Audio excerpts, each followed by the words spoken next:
the 4F trauma responses: fight, flight, freeze, and fawn.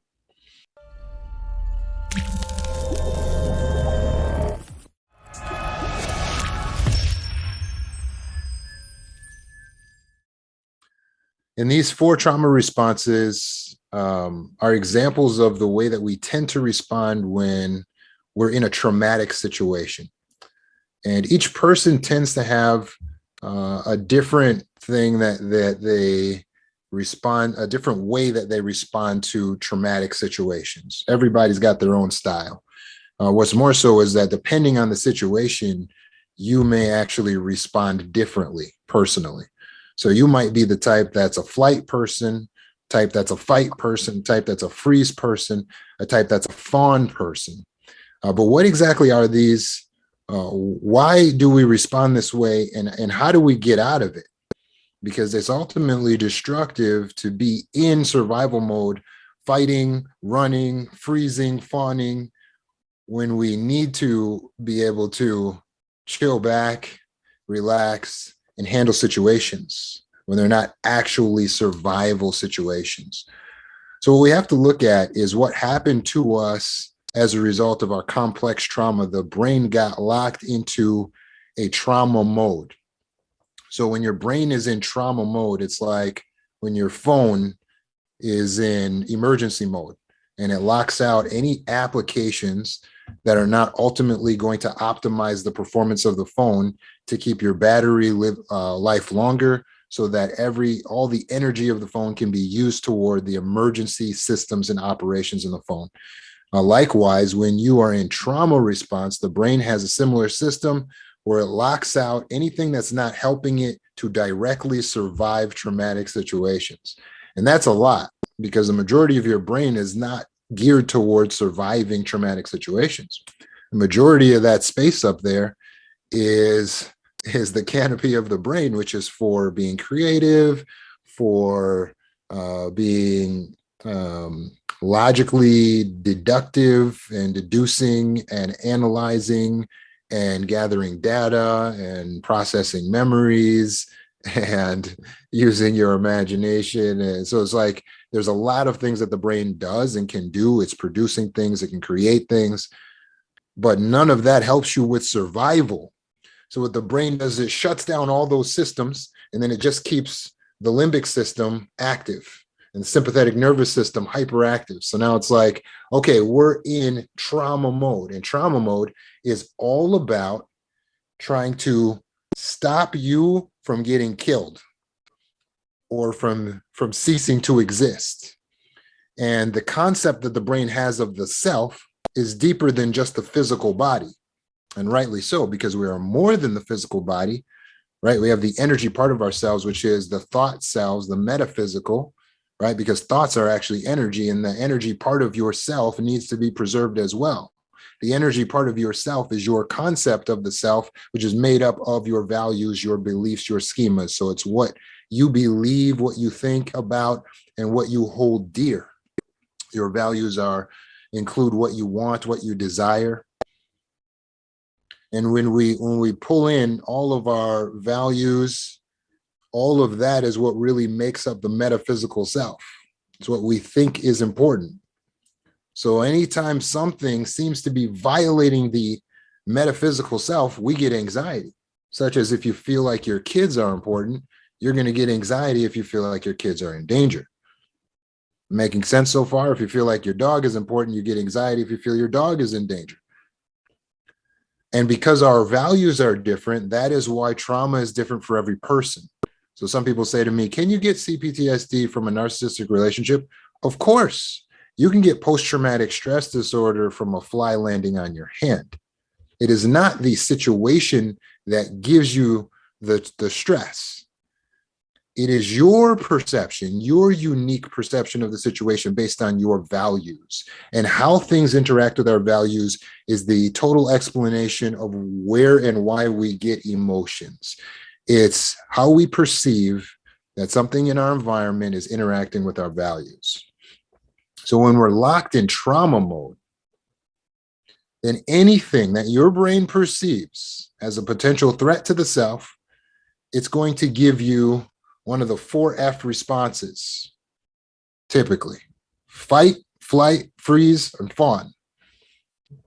And it's learned that these responses, this comes pre-programmed, by the way, these responses is the way that you keep yourself safe. And it works. These responses are actually very efficient. And it's very efficient for our brain to lock out other parts and just be able to respond, because it's so fast, it can respond in 1/12 of a second to a supposed danger. That's great, because that's how we evade predators. So if we saw a snake in the grass, right, bam, your brain responds super duper fast to that, because it locks out everything else and it says, whoosh, just the limbic system. That's all we need right now. And what are we going to give him? Bam, adrenaline. And that's what he needs for what? Flight. Just what you needed right at the time you needed it. Or if you're all of a sudden being attacked, you need that fight response. So you're going to get the adrenaline needed. Bam. And then you're going to be able to fight your way out of the situation. It's exactly what you needed. Or if it's a bear, you can't outrun it. You can't outfight it. So what do you got to do? So you're going to freeze response, right? So like many animals in nature, they play dead. We have that response too, the freeze response. You just hold really still and try to let whatever situation go by. Or the fawn response. The fawn response is especially learned for those who have CPTSD. In childhood, they learn, well, since these people are bigger and stronger and I can't outrun them and I can't fight them necessarily, I'm going to need to fawn. And to fawn is to submit and to serve. So you're going to try to keep the peace. You're going to try to ingratiate everyone. You're going to try to be extra nice all the time. And that's the fawn response. And then that way, you're not perceived as a threat. And that way, maybe you'll get a little bit of love. Maybe you'll not be annihilated by your narcissistic caregiver and all their judgments and all their harshness. Maybe you'll be able to survive if you just fawn. And so we learn this fawn response in childhood. And what happens, since we're locked in trauma mode from the years of being in that traumatic environment or the abuse or neglect, then we're fawning everywhere in life. So we go to school and we're fawning. So we're getting bullied, but the teachers like us. And then we go to work and we're fawning and we're getting bullied, basically. People look at us as a pushover. We don't know how to stand up for ourselves. It's because our anxiety is just so high. And your anxiety only gets higher because you're fawning all the time. You're trying to please everyone all the time. And that's going to drive your anxiety up. And you're resenting everyone. And then you just feel like you got to hide. So then you go into freeze flight. Is this making sense? So your fight response, the fight response comes from a mindset of there can only be one winner here. So if you're coming after me, I'm going to knock you down. I'm going to do whatever I got to do. I'm going to put up the dukes and I'm going to fight my way out of the situation. You get the fight response if you were raised in an environment or by caregivers that taught you that's the only way that you survive. You get the fight response if that's what you observed your caregivers doing when they were adults. You get the fight response if you're narcissistic. It doesn't mean you're a narcissist, by the way, just because you have the fight response. But narcissists do use the fight response. They live in that. You get the fight response if you believe you can overtake or overcome the threat that you see in front of you. But it is a trauma response. And in our time period, we're not living like in the jungle, but what we do is sometimes it's not physical fighting, it's verbal fighting. So we learn that we need to speak up if somebody says something that sounds like it's violating ourselves or one of our values. We're all of a sudden immediately flipping back with the tongue. We're real sharp. What'd you say? And we chop them up with the words. Are you a fighter? Is that your trauma response? You slice somebody down with your words, or you yell, or you raise your voice. Or if you're an intellectual, then you're always debating. I always want to have a fight with someone because I think I'm smarter.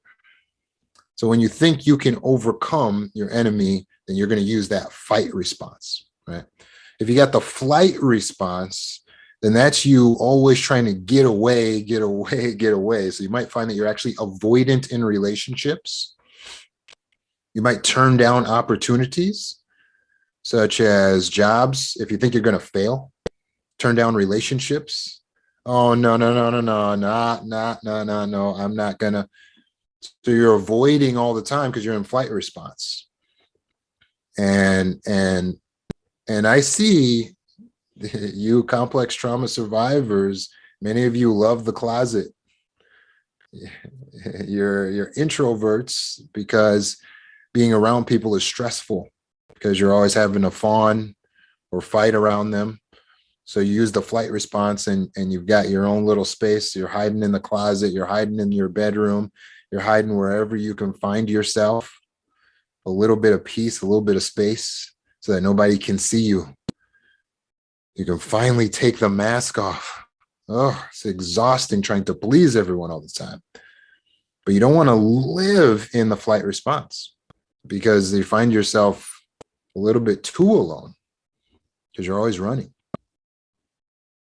The freeze response, it's an enigma to people how you can shut down and just disappear within yourself. Many people who have the freeze response, when things get ugly, they will just become invisible, like a chameleon. How the chameleon will just blend into the background. Someone with the freeze response will do that a lot of times.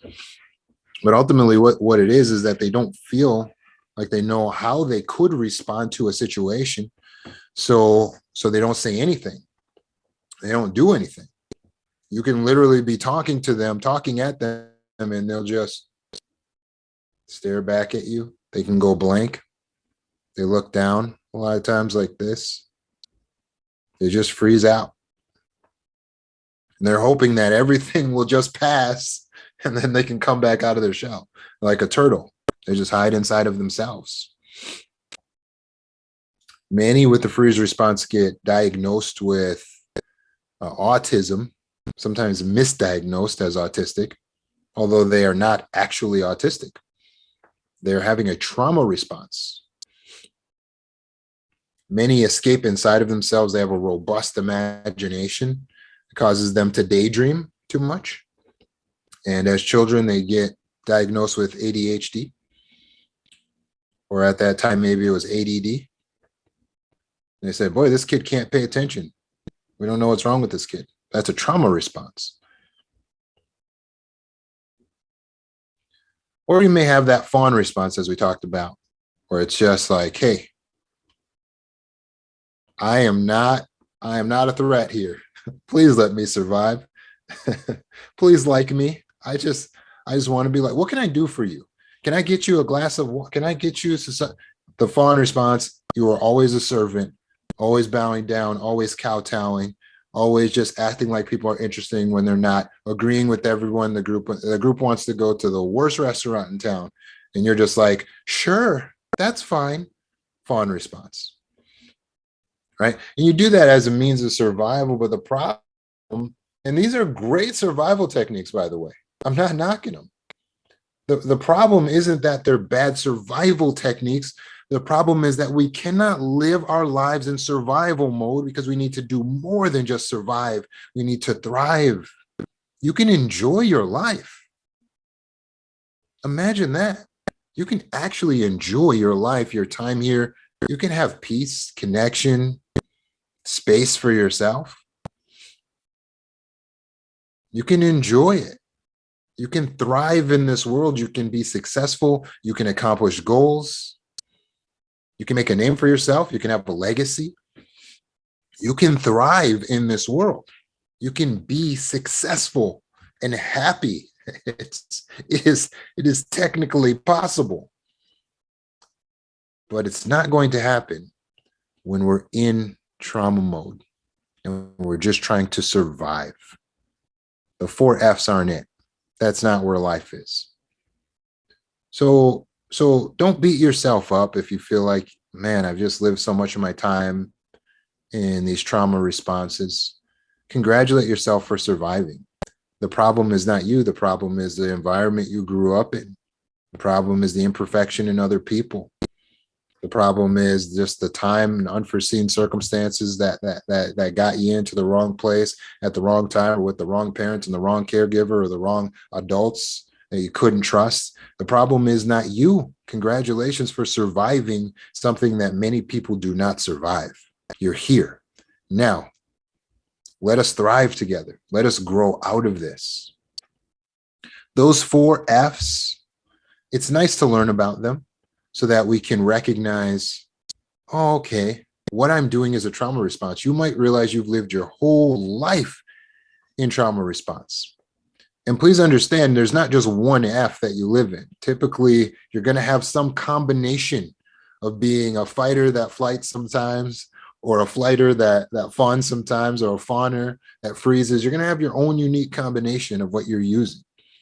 But the combination that you have, that's not what's important. Which F you identify with, that's not what's important. What's important is that you understand this is not permanent. You do not have to live the rest of your life out like this. You can heal. And I'm going to talk tonight about what it is you can do to get out of fight, flight, freeze, fawn, and get into fun. Just living your life, because life can be fantastic. So there's other F's that we can get into besides just these 4 trauma responses all the time.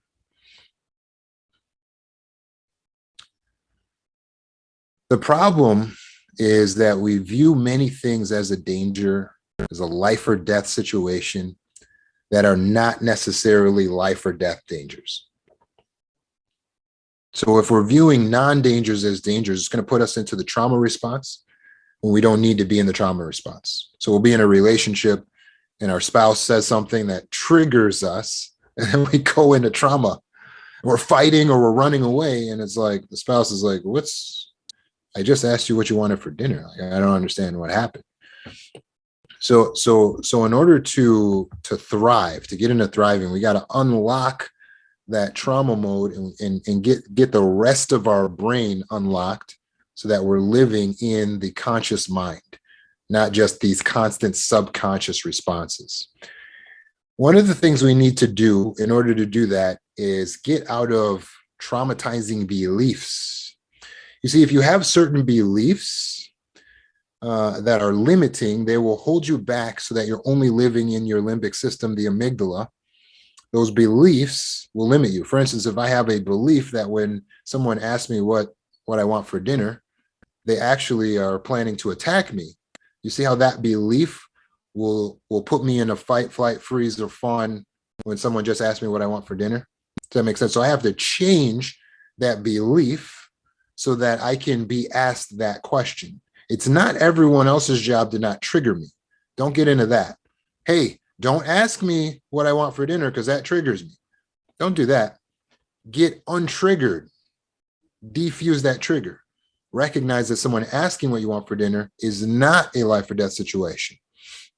Right? So in your situation, what happens when you went through the trauma you experienced previously, your mind developed beliefs sometimes in childhood. And you don't have to feel bad about the childish beliefs that you still have, because we learned a lot of stuff in childhood. I learned how to speak in childhood. So my ability to speak, I owe it to being a kid and learning and how I absorbed it, and the adults in my life that helped me. I learned how to walk as a child, right? So much you learned as a child, and most of it was helpful. It's just that there's a few things that you picked up as a result of your environment that are not helpful. So we got to go in and we got to change those. And please understand, you don't have to feel shame about that, because anyone who's successful is constantly updating their beliefs. It is a secret to thriving in this world. You have to update your beliefs constantly. When you realize that a belief is limiting, it's holding you back from success, it's not helpful, you switch it out and you update that belief. So what are the beliefs behind the trauma responses? Well, people run, they take flight when they believe that they're not capable of handling the situation in front of them. People fight when they believe that there can only be one winner in the given situation in front of them. People freeze when they believe that they don't have the ability to respond, and they don't have the ability to know what to do properly in a situation in front of them. And people fawn when they believe that they are less than other people, when they believe that they are inferior to others. So in order to get past these trauma responses, we may need to get past the limiting beliefs that draw us into those trauma responses. So if you take, for instance, flight, believing that you're not capable of handling situations, we have to change that response. We believe that because the traumatic environment we grew up in taught us that we're not capable of handling situations, because if we tried to take risks or we tried to learn new things, then we got smacked down, criticized, judged. And so we learned, okay, I'm not going to take any risks or try new things. I'm not even capable. We don't build up the muscle of believing in ourselves, of feeling equal to a challenge, because we weren't raised by caregivers who built that up in us. And so we learn just to take flight.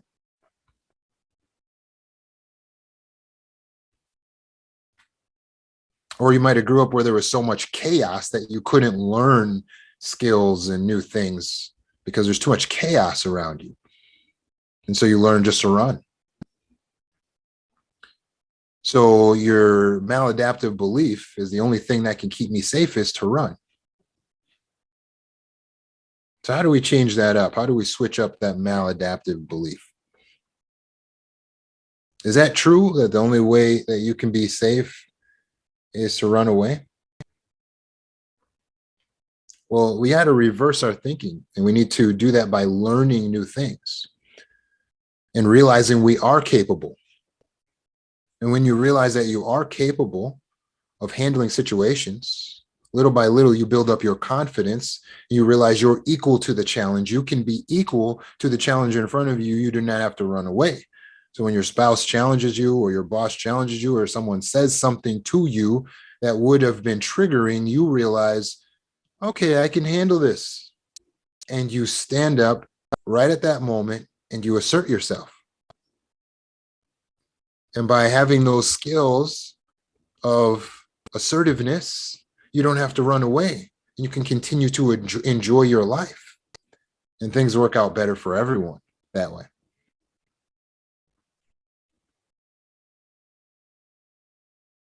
You may have to also change your beliefs around failure. You may believe, I'm not capable of doing anything, I'll just fail. So that's why I run away from opportunities. But we need to recognize that failure is a part of the process. That's how we learned to walk, right? That's how you learn to talk. You were failing in the process. You made mistakes. You fell down. You flubbed your words. But it was through that process of failing that we did succeed. So failure is not the opposite of success. Failure is actually the road to success. The only true failure is giving up. And so if you're going into freeze response, or you're going into flight response because you believe you can never succeed, or you're afraid of failure, you must recognize that failure is actually your road to success.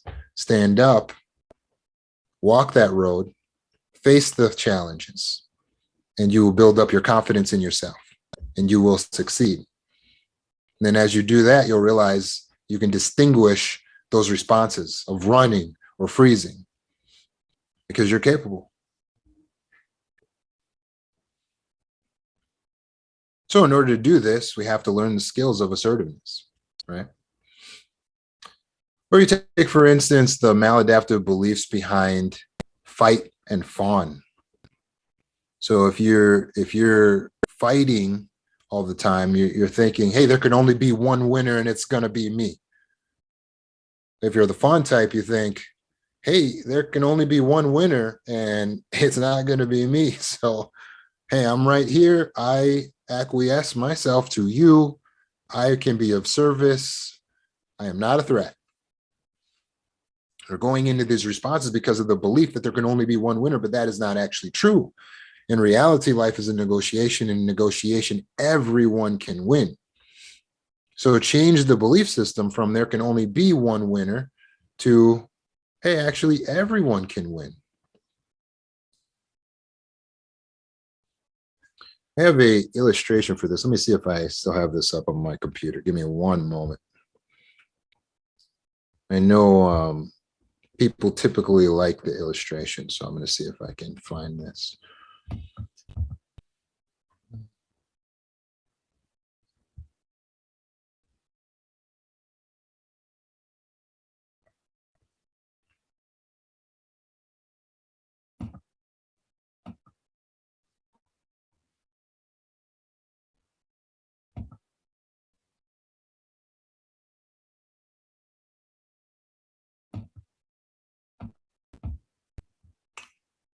Okay, I'm going to share my screen here.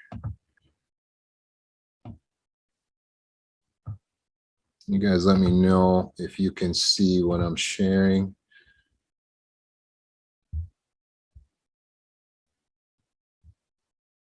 Oops.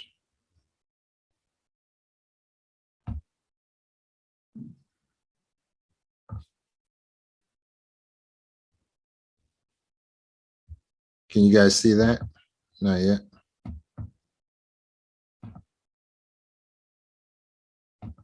How about now? There we go.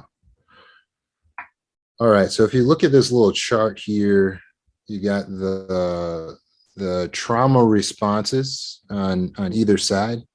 So to one end of the spectrum, you have the fight fawn response, and the other end of the spectrum, you have the flight freeze response. If you're really into this, reason I group them is because they're ultimately the same thing. Fighting and fawning it all comes down to that belief as listed below. There can only be one winner. So if the winner is me, then that's the fight response. If the winner is not going to be me, then you go into the fawn response. On the other side of the spectrum, you're just running away because you believe that you cannot handle what's coming. And so it's freeze, freeze, freeze, freeze, freeze, or flight, flight, flight, flight, flight. Freezing is just running away into yourself. If you feel like you can't actually run, then you're just going to hide within yourself like a turtle, but it's all running away. And so that's why these are grouped together, and they come on either sides of the spectrum because they're both extreme. Extreme responses are acceptable for extreme situations. Does that make sense? Extreme responses are acceptable for extreme situations. Where you want to be generally is toward the center.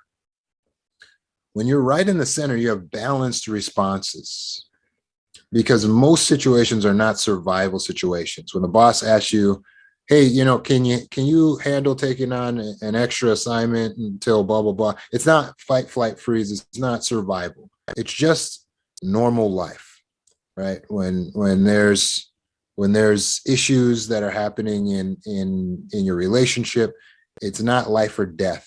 It's just life. So you need that balanced response. And you see the balanced response is assertiveness. It's the ability to assert yourself.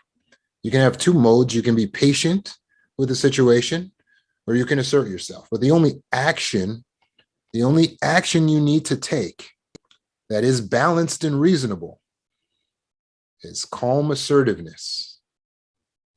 When you take calm, healthy assertiveness, you are taking the balanced, reasonable response that gets you out of this extreme trauma response. And you have to recognize everything is a negotiation, and ultimately everyone can win.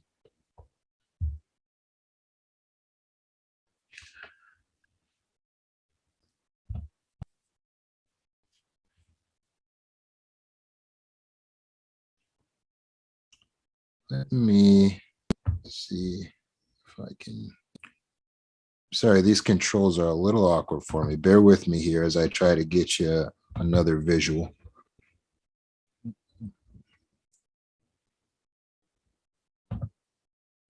There it is.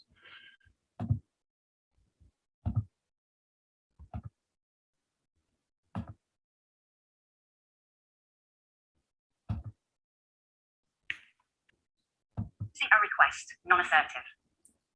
When we're being non-assertive, it can come across like we're a bit of a pushover, unable to say no. It's important to be able to say no and to feel comfortable with it. Often we can feel awkward because we don't want to feel like we're being uncaring. Nigel, I need to file a report by tomorrow lunchtime, and I'm going to need your part of it by 9 o'clock tomorrow morning, please. Okay. I've actually got quite a lot on this afternoon, so that might be a bit difficult. No, no, I can get it done this afternoon, work later, get it to you for tomorrow morning. Good, yeah. 9 o'clock latest, please. Okay, sure, okay. Refusing a request, assertive. When we're non-assertive, we can come across as a pushover, never able to say no. It's important to be able to say no and feel comfortable, even if we feel awkward, because we don't want to come across as uncaring. In some situations, when the request comes from a boss, or when saying no will impact negatively upon someone else, it's important to aim for a mutually workable compromise. Hi, John. I've just had a request from head office and they've pulled the review forward by 1 day and I need to file a report by tomorrow lunchtime. I understand that may put a strain on your workload, but I am going to need your part of the report by 5:30 so I can work on it this evening and have it ready for tomorrow. I understand you need my part of the report by 5:30, and that's going to be a problem for me to do. I've got commitments running through the afternoon, and I will have to leave on time. Okay, I appreciate that you do have commitments this evening and do need to leave on time, and I do need to get your part of the report by 5:30. How much can you get done? Yeah, it should only take about an hour or so. Well, I could do half of it before I leave today, and the rest early tomorrow morning. Okay, and then I can work on my part later on. Yeah, I suppose I could do that, providing you get your part of it to me by 9 o'clock latest, though. Okay, I'll make sure I get it to you by then. Thank you. All right, awesome. So hopefully you guys were able to see the illustration there and all that, and you found it helpful. So essentially, the guy, his boss, comes in and tells him that he's got to work at a certain time, or he's got to do the extra thing, and the guy's in the situation that a lot of us may have found ourselves in. So this is an opportunity not to go into fight, flight, freeze, but this is an opportunity for him to exercise his skills of assertiveness. And so now he needs to assert himself. So how is he going to do that? Well, the first time he went into a passive approach. He did say something, but it was very weak, right? So it's like, oh, well, I mean, I don't know, da, da, da, da, da. And then the boss just pushed over him. Like, yeah, so, and he's like, okay, no, yeah, okay, I'll get it done, right? He just backs down. That's not assertiveness. Assertiveness is to state a fact. That's what assertiveness is. Stating a fact. You can state your feelings, you can state your thoughts, but you got to state something. It's got to be clear.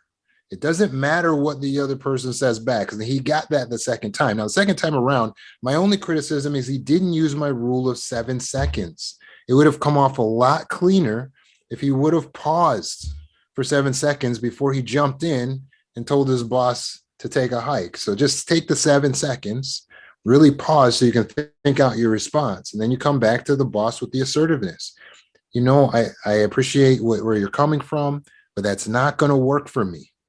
That assertiveness pulls us out of having to respond in an extreme way. We need to be balanced so that we can meet these situations, we can be equal to the situation. If the boss uses the technique of, it's called the broken record technique, where they repeat the same request again, then we use the broken record technique right back and continue to assert the facts, because assertiveness is just stating a fact, just stating a fact. So what we're going to do at this point is we're going to get you guys involved in an exercise so that we can learn these skills of positive assertiveness. Okay. And we'll start out the exercise. I will be the person who is supposed to respond correctly. Okay. So that way you'll get to see how I respond. And then after you guys see a few times how I'm using positive assertiveness, then we'll give you the opportunity to use positive assertiveness. Now, this portion of our exercise is recorded. So if you don't want to be in the recording, then don't volunteer. But if you could be brave and help us out, we're going to appreciate it so much, because millions of people are going to benefit from, well, that probably make you more nervous. Hundreds of people are going to benefit from watching this recording, and it's going to change their lives. So thank you so much for stepping up. So first we need a volunteer. And again, I'm going to be the one on the spot. You're just going to have to play. Let's see what I got here for our first scenario of assertiveness. Let's do a boss asking you to do something outside of your job description. So can I have a volunteer who will step up and play the boss in this scenario? I'm willing to do that. That is awesome. Mr. Jones, thank you for being here with us. So yeah, you can totally make it up and ad lib it, but you're going to be the boss, and we're going to pretend that you and we're in a little meeting here, and you got some things you want me to do, and you just put me in that same situation that you think a boss would put me in. And as we go, if we get into a back and forth, no problem, I want you to respond the way you think a boss would really respond. Okay? Yeah. Mm-hmm. All right. So it doesn't make any difference. I worked in a hospital for a number of years, so that'd be great. Put that as a context, because I kind of know what a task out of a job description might be. Okay. Mm-hmm. Yeah, that'd be perfect. Yeah. Roman, I need to ask you to do something that's important for the unit. I need you to compile a report of all, go back through the logs, computer logs, and compile a report that gives an indication of all of the times when our nurses gave their medications at the time that they needed to be given, and then also all of the times when the nurses did not give medication at the appropriate time.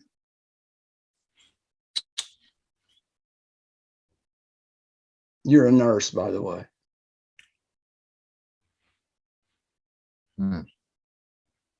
Okay, so it sounds like you want me to compile a report. Yes. Mm-hmm. Okay. I appreciate so much that you're asking me to do this. And I love you so much because we have such a good working relationship, but I'm a little concerned about this one because I don't think that's in my job description. Well, it is not certainly within the normal duties that you do, but all job descriptions here do have some indication that people will be asked occasionally to do things for the good of the unit. And so in that sense, this is what I'm asking. Yeah, I mean, with you asking, that really gives it a lot of weight. But I have to say, without it being in my job description, I don't feel comfortable doing this one. Well, could you tell me what your discomfort is about? Well, my discomfort is just that it's not in the job description, I would say. That's probably my main thing. And so if I go outside of the job description and I make a mistake, I could really find myself in a world of trouble. But I appreciate you asking me, and I'm looking forward to continuing my working relationship with you because you've really been a great boss to me.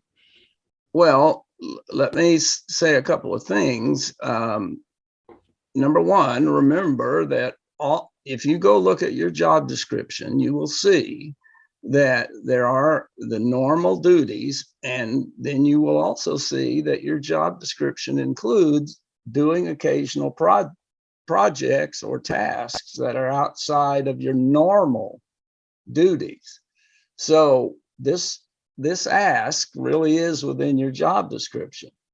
The second thing I heard you say is that you're afraid maybe that you'll make a mistake or not do it well enough, and it will affect your reputation or how I perceive you. Am I understanding that correctly? Indeed.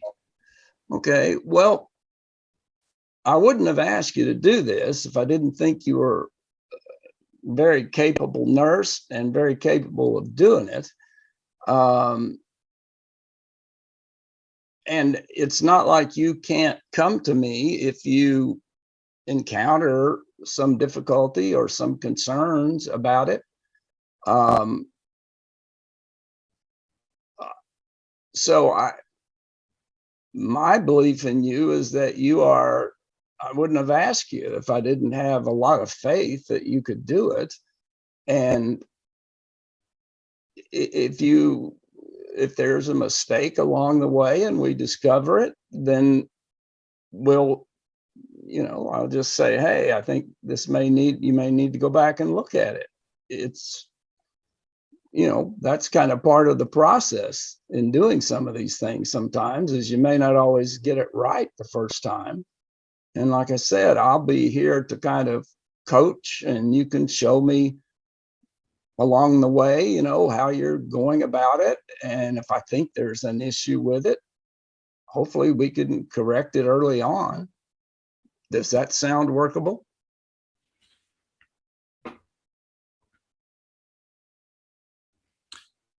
Mr. Jones, I really appreciate you coming and bringing this to me. I feel honored that I'm the person that you've chosen to talk to about this. I am noticing we might have a difference in perspective. It seems like my perspective here is that this is not in my job description, so therefore I don't have to do it and I shouldn't do it. And it seems like your perspective is that it is in my job description to do things that aren't in my job description. So due to the difference in perspective, I see that we're not seeing eye to eye, but it doesn't change the fact that from my perspective, it's not in my job description. So at this point, I'm going to have to decline, but I appreciate you coming to me. I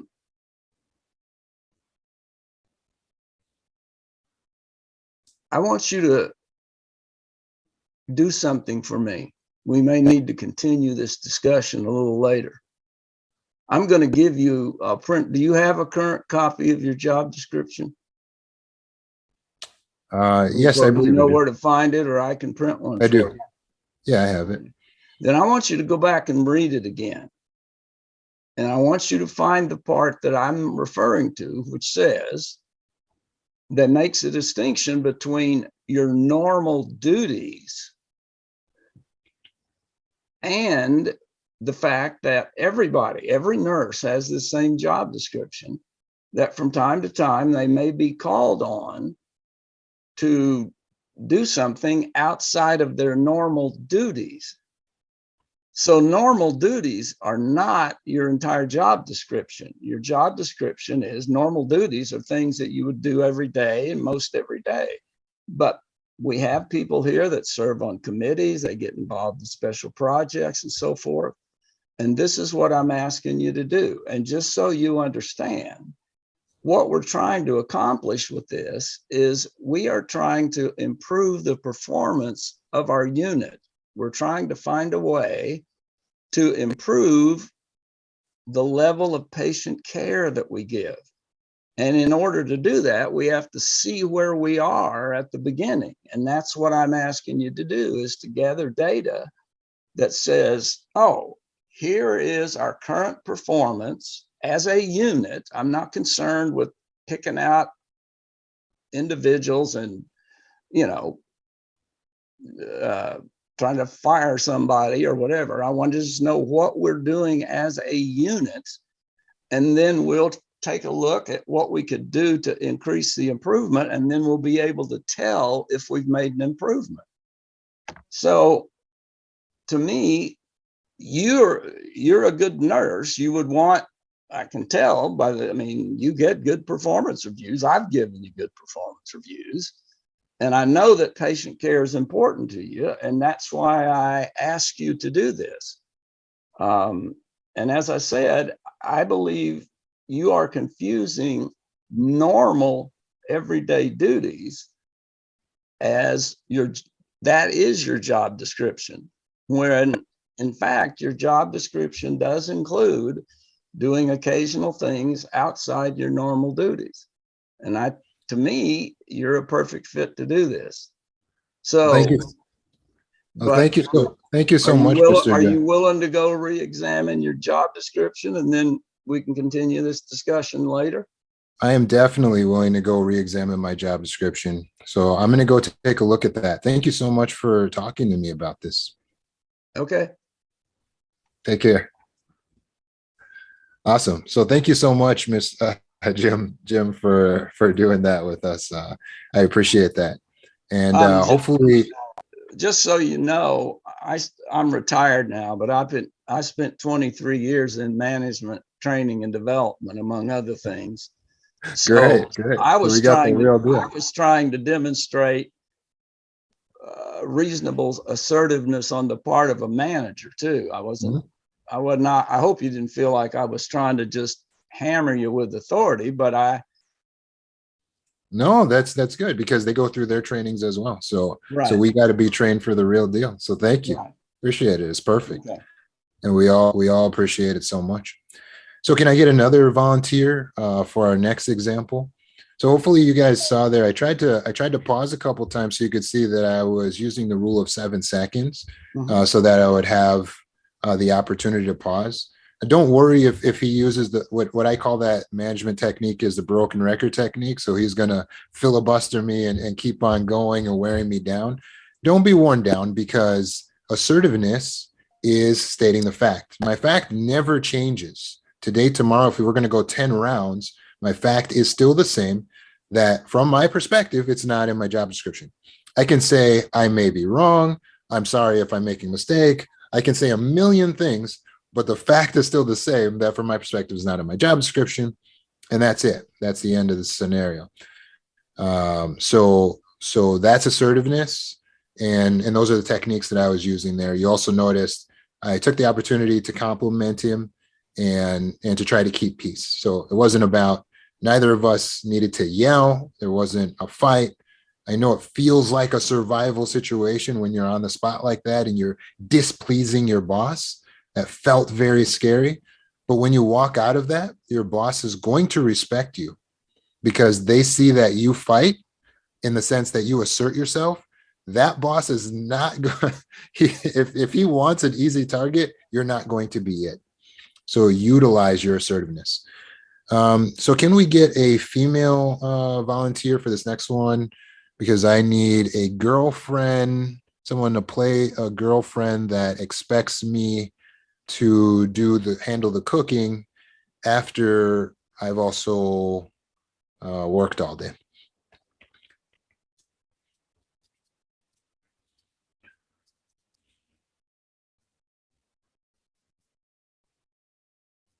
Thanks, Ann.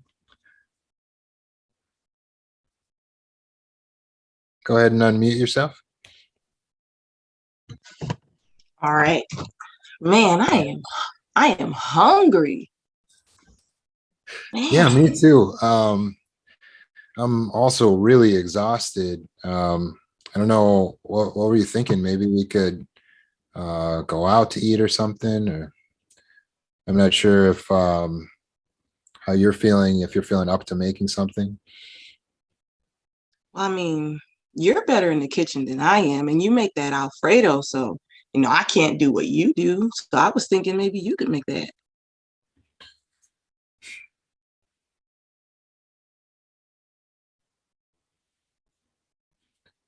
You're right. I am fire in the kitchen. But in this scenario, after the amount that I've been working today and this week, and knowing what I have to get done tomorrow, I would really appreciate an opportunity to rest my feet. What do you think about just ordering it? the money, it'd be cheaper to cook at home. And I cooked yesterday and the day before and the day before that. Like, I feel like you're making me do everything. I feel like maybe your mom or something.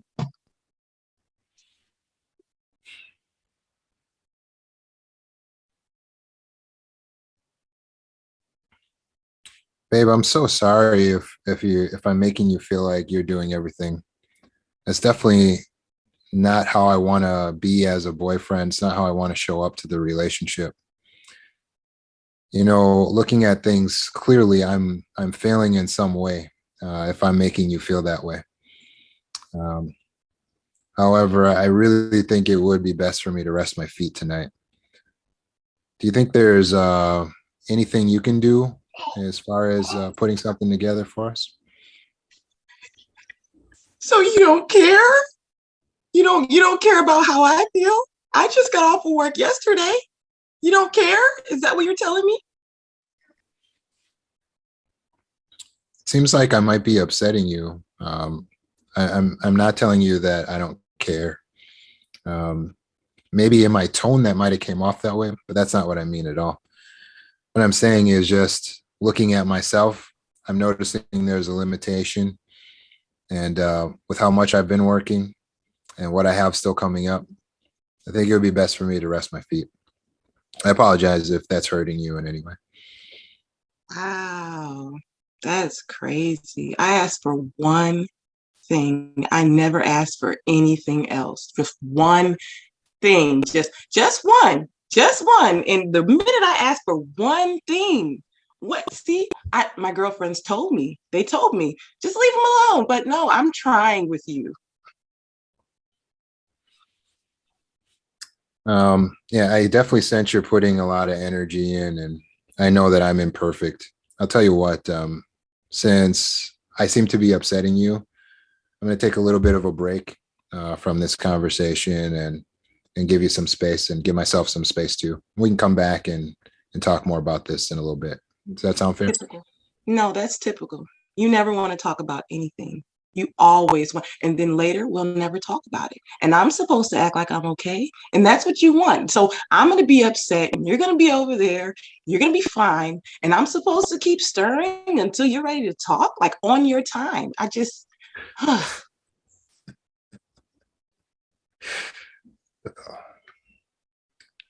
appreciate your concerns.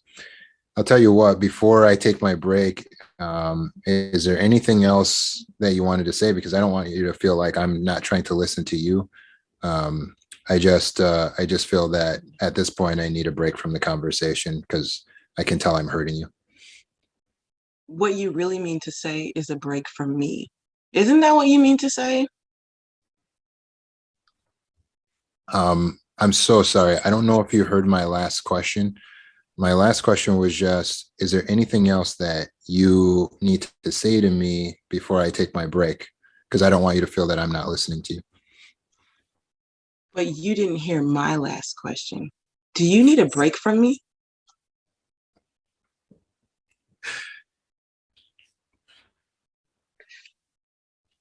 Well, if that's how you interpret me taking a break from the conversation, then that's how you interpret it. But I'm going to go ahead and walk away now. Okay, sweetheart? I don't think this is going to work. I don't think it is either.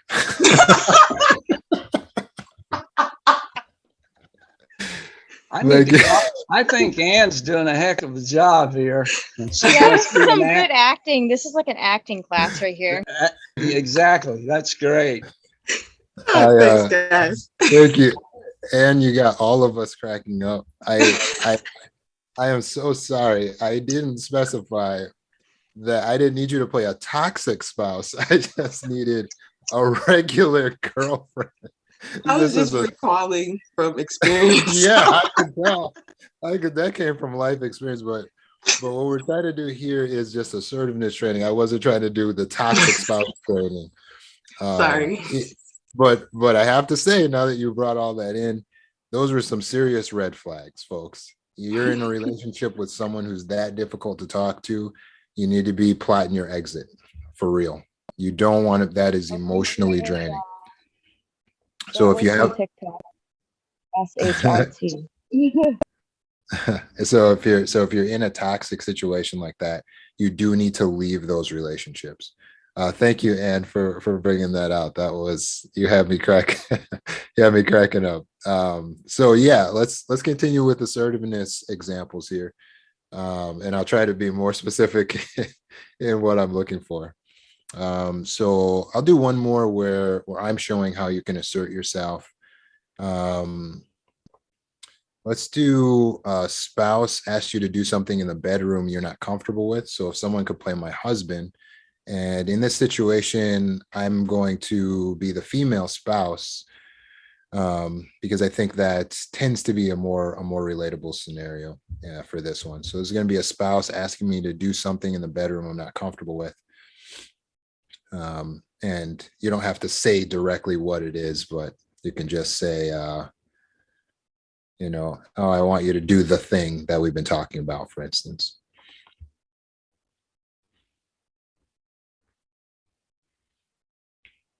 Anyone here volunteer to play my husband?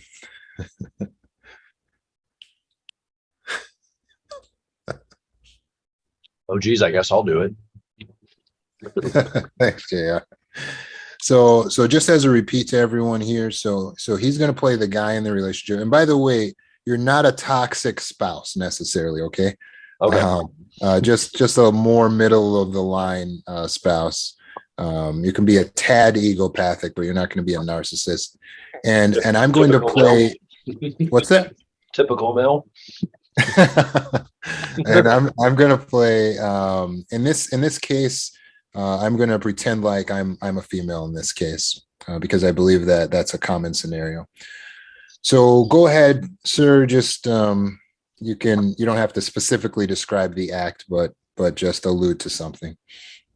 Okay, I'm lost. What's the act that you want me to do? So you're gonna say we're gonna pretend we're maybe getting ready for bed, or we're in the bedroom, and you're gonna ask me to do an act in the bedroom that I'm uncomfortable with.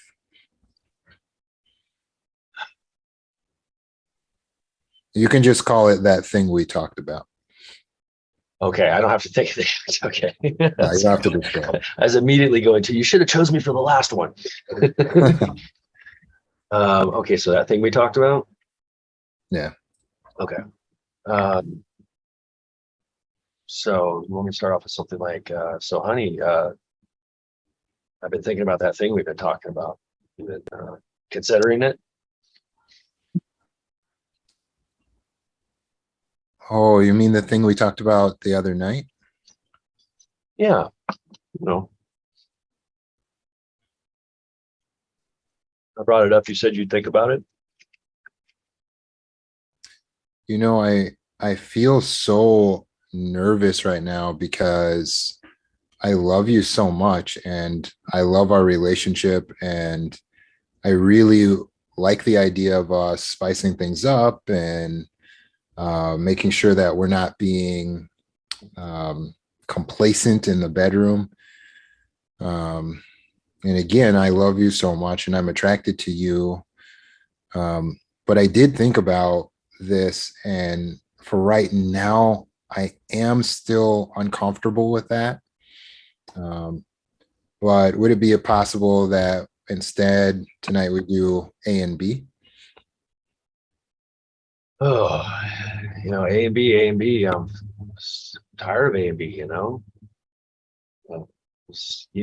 how much this means to me. This is the thing that I want. And, it just make me happy. Just make the relationship perfect. I don't understand why you're so resistant to it. It hurts me so deeply to know that I'm disappointing you, because I really love you so much, and I really want our relationship to continue to grow and thrive. And I like the idea that I'm able to please you. So this is like a worst nightmare scenario for me, but it doesn't change the fact that at this time I am uncomfortable with that, babe. I'm so sorry.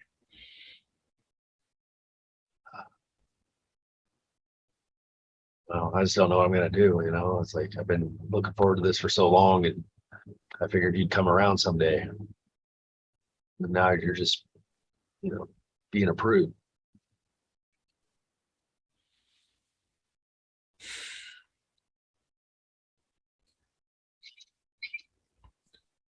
I'm actually not trying to be a prude. As I mentioned, I'd be down with A, B. I also have some ideas for D or E that we could do.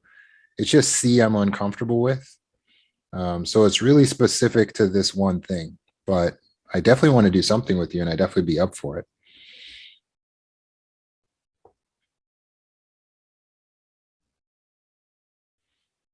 I don't know. You sold me. I'm good.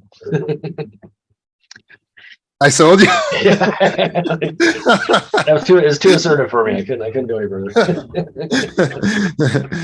He's like, wow, D and E are on the table. I mean, D&E. I wasn't thinking about D&E. Very good. Yes, sir. Thank you so much. I appreciate that. Thank you. So I'm not as good an actor as the last lady. No, you did absolutely great. No, I appreciated that. It's not about you being toxic, but it's about showing how we can be assertive in situations. We can assert ourselves. In all these situations, what you saw is that I kept going back, and I had some tough cookies to deal with there, but I kept going back to the fact that I'm stating. So I don't mind apologizing to someone. I don't mind giving them compliments. I can say a lot of things. I can even tell them maybe they're right and maybe I'm wrong, but the fact is the fact. And if the fact is my feeling, if the fact is my perception, if the fact is, whatever, the fact is the fact. So I'm stating the fact. Stating the fact is the assertiveness, and you don't back down from stating your facts, because that's your boundaries. Francesca, did you have a question? Yeah, when I was listening to just the response of the husband, I thought it was so disrespectful. So I just felt like the role you were playing as the woman, you were just a bit too tolerant of some of the stuff that was it JR was saying, right? And so I was thinking that, like, when someone speaks to you in a disrespectful tone or starts calling you names, there's also a need to assert oneself in terms of not tolerating that too, don't you think? Like, I thought you were particularly just very sweet, right? Do you know what I mean, JR? I mean, Roman? It's like, when he was saying something to you like you're a prude, right? It's kind of disrespectful, right? So I was expecting a kind of response like to be assertive is to not be afraid to lose something in standing up for yourself. So saying something like, honey, I really don't appreciate you speaking to me that way. I actually now don't even want to do anything with you right now. I'm going to need some time out here. I want you to think about how you're speaking. You know what I'm saying? Something like that, That's asserting. Isn't that also asserting oneself? Mm-hmm. Very good question. I'm glad you brought that up, because a lot of us felt that. I definitely felt triggered when he called me a prude. I didn't appreciate my husband speaking to me like that at all. Okay, so that's what I was wondering. So then at that point, when you got that trigger, right? I know you took time to answer. You took 7 seconds. And so you really checked yourself in terms of what you were saying, which is a great demonstration of what it can look like over time, right? But I just thought, like, if you got triggered by how he was saying that, wouldn't you want to assert that you don't want that person to talk to you that way and set a boundary there? Very good question. So let me answer your question for you, okay? Because this is a very, very important point that you brought up. So in that situation, as you notice, I paused 7 seconds. By pausing the 7 seconds, I'm out of my emotional mind and I'm into my logical, analytical, strategic mind. My emotional response to being called a prude or being called a name is to defend myself. Excuse me, what did you call me? Blah, blah, blah, blah, blah, blah. I don't like that, right? But it is not a good strategy, I felt, in this particular situation. When I was in my strategic mind, I analyzed the situation. And what I thought about during that 7 seconds is, if I were to descend into, you know what, I don't appreciate you talking to me like that. which is going to descend into, I don't feel like doing this anymore, then it would support his point in the argument, which is that you are just being difficult, you don't want to do anything, and you're being prudish. It just comes off as if I'm trying to get out of it. But my point that I'm making is stronger if I keep A, B, and D and E on the table. And that was what I felt. So from a matter of strategy, I suppressed the emotional response and went strategic by bypassing something he did that was wrong for now.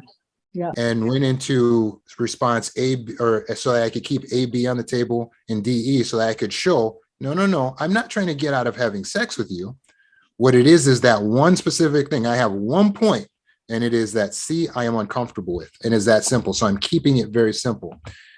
To do that, I'm using the techniques of evading an argument, which you can find in a video I have on YouTube, how to evade arguments. If I went into defensive mode, then I am no longer evading the argument. The way to handle when someone calls you a name or does something wrong or violates a boundary like that in a relationship is, again, this was not life or death. So I can address that with him at another time. So then I come to him at another time and I say, hey, can I speak to you for a moment? You know, the other day we're having a conversation and you said a word to me. It kind of came off like you were calling me a name, and bam, now we're in that discussion. That is a separate discussion. And so I cannot allow him to take me off of my point. And that is effective assertiveness, to stay on your point. That's wonderful, Roman. And I guess being a woman, I think, my think would be, it's great that you're talking about avoiding the emotional mind or the emotional response. But can we also not assert ourselves and then set another boundary as well? For me, I don't think I'd want to be spending intimate time with someone like that after, you know what I'm saying? I think it would be really, they're turnoffs, right? There are things that people can do or say that are real, turn you off of wanting to do certain things, right? So even if you don't allow the emotional mind to control you, in your rational or calm mind, you can also say, you know what? Didn't appreciate that. I'm not feeling like it anymore. We'll have to, and then have to talk about that, right? You know what I mean? As a woman, I don't think I could agree to go forward without addressing that, But I do understand what you're saying, and it all makes sense. And it's a great demonstration of someone with emotional maturity. Very good. But the key here again, for that emotional maturity, is to not be guided by the emotion. So yes, I don't feel like having sex with my husband after he used that word. That is correct. But if I take the emotions off the table and I stay in strategy, what I needed was to win. And winning for me was asserting that one boundary that I had and getting that boundary acknowledged and appreciated, which I did win that conversation. And then he says, okay, great, you sold me. Now, what I would have to do as a woman, if I'm now feeling, well, I don't want to have sex with him anymore, and now he still does want to have sex, now I have to leave the situation and go into my space, and I need to meditate and get back to where I need to be so that I can follow through, because this is a victory for me. Your emotions all come down to your perceptions. And when you recognize that I've asserted myself and I had the control, because more demeaning than him emotionally calling me a prude is me giving in to just trying to please him. That would have been truly demeaning. That's so beautiful. I chose in that situation to allow that one to slide, to understand that he's upset right now. I'm gonna let that slide for now, but I'll talk to him about it later. Don't worry, Francesca. That's beautiful. No, that's a really good demonstration. Now that you've articulated it that way, it totally makes sense. It totally makes sense to me. So thanks for that. Thank you. Yeah, very true stuff. I have a quick question. Sure. Aren't both of these options, the one that you've demonstrated and the one that Francesca brought up, to me, they look like two reasonable options for that situation. I could identify, even as a man, if a woman called me a prude or called me a name, I could take the 7 seconds so that I didn't just react and then I could respond assertively and say, and especially, when Francesca said, I don't know if I'd want to spend time with somebody. Well, to me, it depends on how often that happens. I mean, if somebody calls me a name once or twice a year, I don't know that I want to get out of a relationship with them, but I still would like to say, hey, I don't appreciate that. So seems to me that if I could say, sweetheart, we're having a discussion that's important to you and me, and I really didn't appreciate that you name called me there. So as we go forward, could you please refrain from that? I'm feeling like that is a reasonable response as well. So to me, it's like two options. Absolutely, Jim. It's not unreasonable if I would have calmly waited the 7 seconds and addressed now this new issue that they brought in, but I didn't feel it was the best strategically in my particular situation. And every situation is going to be different, right? But no, it wouldn't have been wrong to address it. But what I would advise is learning how to go coldly analytical, because we are great at the emotional part. But here right now, I'm giving you the strategy, the understanding of how to think analytically and separate your emotion. And even in that moment, Jim, as an option, I could have, once he said, okay, I'm sold, I could have said, okay, good. Now, one other thing. And right then, now that is done, at any time when this is done, now I can talk about the next point and say, now, one other thing, I'm ready to hop in with you, but am I approved? Just want to make sure that we correct that little slip up, right? And then we have that conversation. Yeah. Absolutely. I agree with you. I guess I just see those as two different ways of approaching it. And I certainly understand your point of view, but I resonated a lot with what Francesca said as well, just, transposing it. Because everyone did. But the thing is, we have to be able to know how to evade an argument. Because if it descends into an argument and you get sidetracked by people, you are not in control. Now he's controlling the conversation. If I allow him to trigger me because he said this and that, and I felt it emotionally, but I let the emotion pass. Yes. Hey, Samantha. How do you be assertive to a toxic person? You need to get toxic people out of your life. That's the best assertion that you can possibly do. Otherwise, you still have to state your boundary, but then you want to remove yourself from the conversation because they're just going to keep fighting it. As my second example with, I believe it was Anna I was working with. That's like a toxic relationship. That's how a toxic person responds. It's never going to go anywhere. It's just going to descend into an argument. So you got to remove yourself from the conversation. So the answer to the question is really important because I know a lot of people here still have toxic people in your life. Get the toxic people out of your life. Don't talk to them. Don't associate with them to the extent possible. If you are talking to them and it happens, then assert your boundary, but just exit the conversation as soon as possible. Thank you. Thank you, Samantha. That's a great question.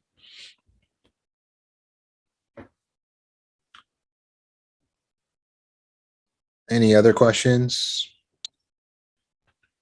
or comments?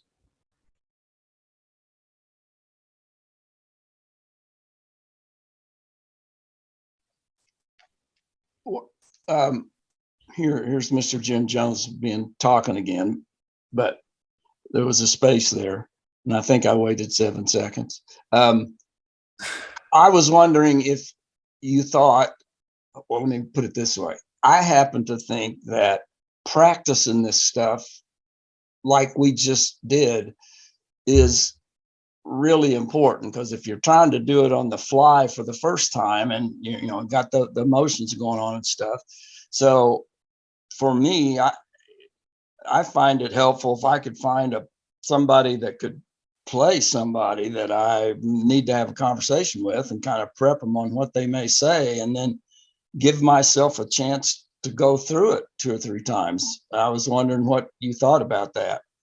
Definitely do that, but also be practicing in everyday life. So everywhere you go, please practice with someone.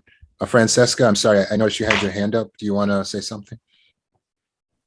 Yeah, I just wanted to assert, like when you froze when I made this comment, Roman, but I wanted to assert that as we learn to assert ourselves and become stronger with respect to advocating for ourselves, we learn a lot about the other person, that how they respond to our assertion. And that's where we can discern whether or not they're toxic or respectful. And that's when we come to a choice point when we're noticing that they're not being respectful of our self-assertion, that they're probably going to not be someone we want to, particularly have in our lives, right?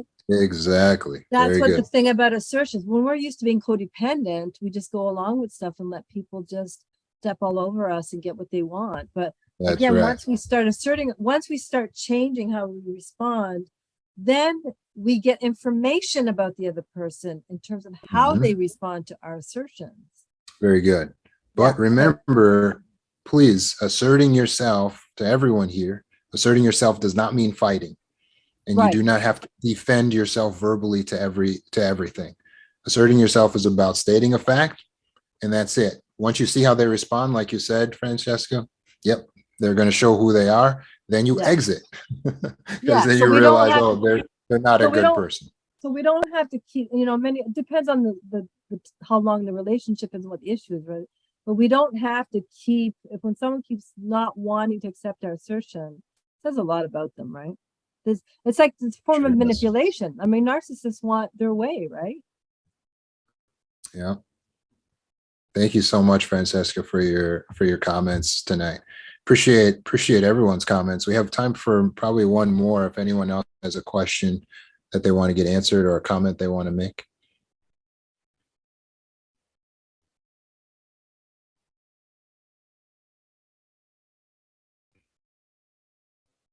Charlotte? Hey, so I just wanted to say it's been a while since I've been in the class, and I just wanted to say it feels really good to be back in and just, being able to hear from you and the knowledge that you are always spreading and the positivity. So I just wanted to just give kudos to you and just to let you know just how much we all appreciate you. So I just wanted to put that out there for you. Thank you so much. I appreciate you guys too. And you guys have made a wonderful impact. Roman, I'm going to jump in again because I like you so much. I've only been started watching this. This is like my second episode, and I am astounded at how much you know about CPTSD, and just, I mean, I'm noticing just the 2 times that I've been with you here, there's a lot of ahas. I'm connecting a lot of dots, in terms of how to recover from CPTSD. The relationships that cause them, the narcissistic relationships that damage us, and just your clarity around it. So I know I've spoken a lot tonight, but I just really would jump in and say, I really appreciate your, what do you call it? Post-traumatic growth, right? Because you've obviously worked through a lot of stuff and connected a lot of dots too, and you're sharing it articulately, very articulately and clearly. And I really appreciate it because narcissists fuck with your mind and you can't think straight, right? So it's good to have this clarity and the validation. And anyway, I'm going to stop there. Thank you. Thank you. You guys are absolutely brilliant.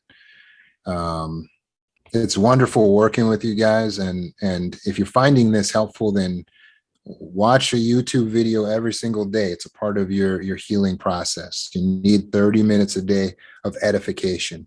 30 minutes a day physical exercise, 30 minutes a day meditation. You can learn more about how to meditate on the YouTube as well. If you want to delve in more deep, there's a course you can enroll in on the website. And you can also schedule a session with myself or a coach that was trained by me. Love you guys so much. You guys have a great night.